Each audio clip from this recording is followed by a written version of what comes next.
El presidente regional de Arequipa, Juan Manuel Guillén, planteó la modificación de la ley del canon minero en base a la cantidad de recursos naturales que se explotan en una región y no sobre el valor de venta total.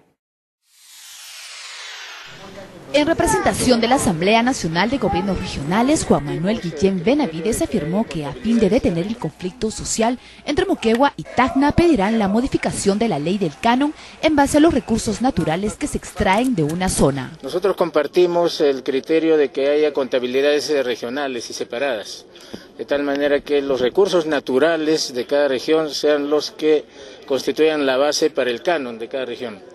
Allí es donde se ha establecido también una discrepancia en relación con el proyecto de ley, porque el proyecto de ley habla del valor de venta de los concentrados, no de los recursos naturales. Nosotros estamos conviniendo y coincidiendo en que cada empresa debe tener contabilidades regionales y que sean los recursos naturales de cada región los que constituyan la base para el canon. En Huancayo, el embajador de Italia en el Perú presentó ante las autoridades de Junín la convocatoria al concurso de proyectos de desarrollo que necesiten financiamiento. Según el diplomático, el Fondo Ítalo-Peruano repartirá 103 millones de soles entre 24 proyectos seleccionados en zonas de pobreza que se ubiquen en 8 regiones del país.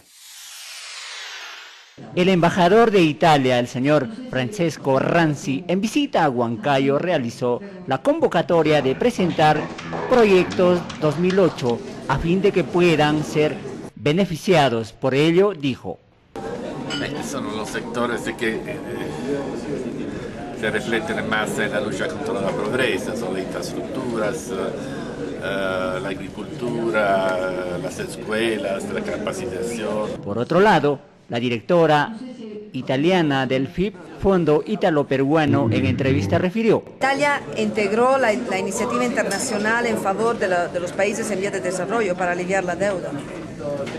En el 2000 hubo una ley italiana que permitía eso. Los plazos de entrega de los proyectos vence el 5 de enero del año 2009.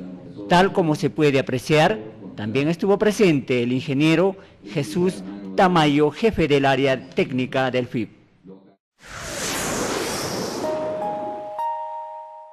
El Tratado de Libre Comercio con Estados Unidos no representa el milagro económico como se señaló en un primer momento. Así lo sostuvo el economista Alejandro Indacochea.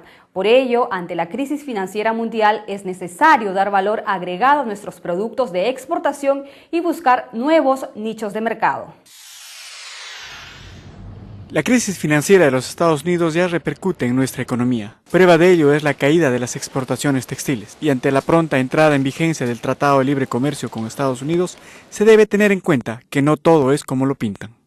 Donde el TLC hay que darle la justa dimensión, no es una solución mágica para todo, no es una panacea.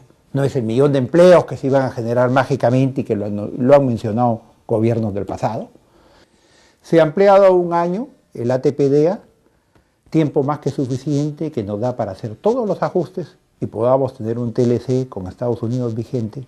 Estamos hablando de un 2010.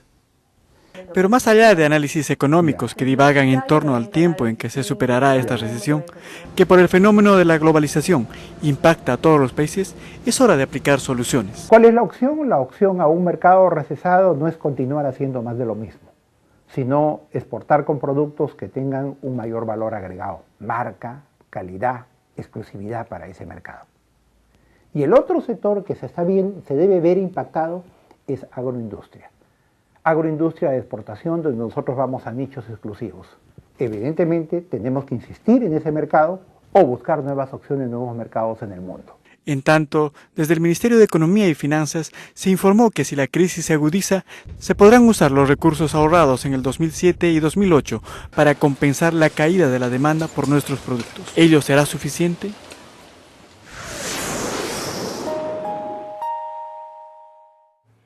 Continuando con el tema, la crisis financiera mundial nos está golpeando con todo. Así lo sostiene el economista Pedro Franque en nuestra controversial sección Pantalla Libre, al referir las primeras consecuencias de este crack financiero global que está repercutiendo en la Bolsa de Valores de Lima y en el tipo de cambio del dólar en nuestro país.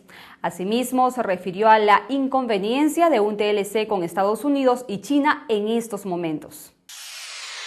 La crisis internacional está golpeando de lleno nuestro país. La bolsa de valores ha caído un montón. El Banco Central de Reserva ha tenido que vender más de 3.000 millones de dólares de sus reservas internacionales para evitar que el dólar siga subiendo, y ya ha subido un buen poco. Los precios de los minerales, del cobre, han caído sustancialmente, y con esto los ingresos del Estado se van a reducir fuertemente.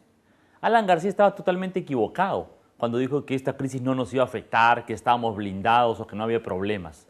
Por el contrario, la política del gobierno de los meses anteriores, dejando que la inflación se le vaya de las manos, permitiendo un aumento exagerado del crédito, favoreciendo que los bancos tengan préstamos especulativos de corto plazo del exterior, todo eso va a agravar el efecto que la crisis internacional tiene sobre nuestro país.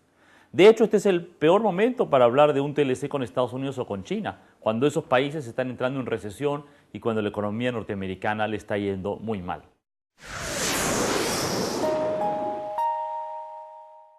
El Instituto Nacional de Cultura desarrolló un evento previo a un congreso para recoger opiniones en torno a una política cultural en el país. Ello con el objetivo de formalizar la próxima creación del Ministerio de la Cultura. El Instituto Nacional de Cultura, con la colaboración de la Agencia Española de Cooperación Internacional, desarrolló el Precongreso Nacional de Políticas Culturales como parte del proyecto Perú Cultura y Desarrollo 2008, a fin de fortalecer institucionalmente la cultura en nuestro país. El sector de la cultura es un sector que hasta el momento está muy desarticulado, no está organizado. Como sector de la cultura no existimos como un sector social como existen otros sectores, digamos, ¿no? El precongreso contó con la participación de diversas instituciones como la Coordinadora Nacional de Radio, el Consejo Nacional de Danza, la Asociación Nacional de Canales Locales de Televisión, Red TV, personalidades artísticas, entre otros, quienes constituyeron 8 grupos de trabajo para intercambiar experiencias sobre el ámbito cultural. Aparte de estas reuniones acá en Lima, vamos a tener 4 reuniones macrorregionales. Este fin de semana empezamos en Chiclayo, el siguiente fin de semana será en Tacna, después sigue Huancayo y terminaremos el mes en Tarapoto. El proyecto Perú Cultura y Desarrollo 2008 se ha venido trabajando cerca de 6 meses junto a personalidades comprometidas con el quehacer cultural. En ese sentido, el Instituto Nacional de Cultura convoca a toda persona o agrupación cultural a que brinden sus aportes a fin de ser debatidos durante el primer Congreso Nacional de Políticas Culturales a desarrollarse del 3 al 5 de diciembre. Ello con miras a la próxima creación del Ministerio de la Cultura.